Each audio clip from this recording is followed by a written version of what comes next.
మొత్తం మీరు పార్క్ మొత్తం తిరిగిన ఒక్క చిన్న ప్లాస్టిక్ కవర్ కూడా కనబడదు. దానికి రీజన్ నేను చెప్తాను. ఈ బోర్డు అనుకుంటున్నారా? కాదు కాదు. ఈ బోర్డు మనం ప్రతి చోట చూస్తాము. బోర్డుని ఫాలో అయ్యే వాళ్ళు మాత్రం ఇండియాలో చాలా తక్కువ. వాళ్ళకి నచ్చిందే చేస్తారు. ఇక్కడ మెయిన్గా ఏంటంటే ఇక్కడికి వచ్చే వాళ్ళ మెంటాలిటీ,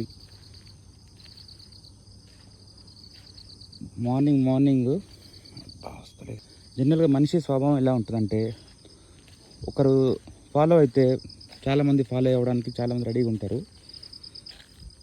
మీరు ఇక్కడ ఒక్కసారి మీరు ఏదన్నా కార్నర్లో కొన్ని ప్లాస్టిక్ బ్యాగులు, కొంచెం చెత్త తీసుకొచ్చి పడేయండి. నెక్స్ట్ డే నుంచి అక్కడ ప్రతి ఒక్కరు వచ్చి పడేస్తుంటారు. సో అదొకటి అలవాటు అవుతుంది. సో మనిషి స్వభావం ఎలా ఉంటుందంటే, ఫాలో అవ్వడం కూడా సొంతంగా థింకింగ్ చేయడం అలాంటిది ఏమి ఉండదు. 99% ఫాలో అవుతుంటారు అంతే.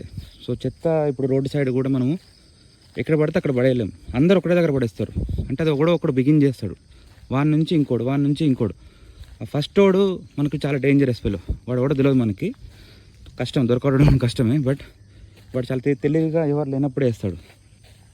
ఈ పార్క్కి వచ్చేసి ఇంత నీట్నెస్ పార్క్ని పాడు చేయాలని ఎవరికి అనిపించదు. అసలు ఏమైనా చెత్త నిజంగా వాడు చేతిలో ప్లాస్టిక్ కవర్ ఉన్న జేబులో పెట్టుకొని ఇంటికి వెళ్తాడు, కానీ ఇక్కడ పడేయడానికి మనసు ఒప్పదు. ఎందుకంటే అంత క్లీన్గా ఉంటుంది. సో మన ఇండియాలో ఈ స్వచ్ఛ భారత్ ఇలాంటి అన్ని మిషన్స్ సక్సెస్ కావాలంటే, అంటే క్లీన్నెస్ ఈజ్ గాడ్లీనెస్ అన్నట్టుగా మొత్తం ఇండియా అంతా క్లీన్గా ఉండాలంటే ఫస్ట్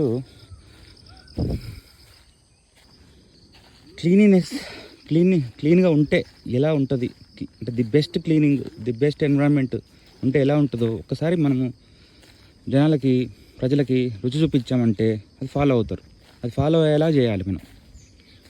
సో ఇక్కడ నేను మీకు ర్యాండమ్గా మేబీ వాటర్ బాటిల్స్ తెచ్చుకుంటారేమో.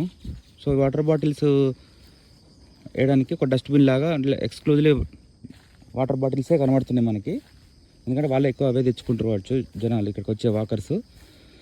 సరే మీకు చూపిస్తాను. ఇది నెంబర్ 1 సెకండ్ డస్ట్బిన్.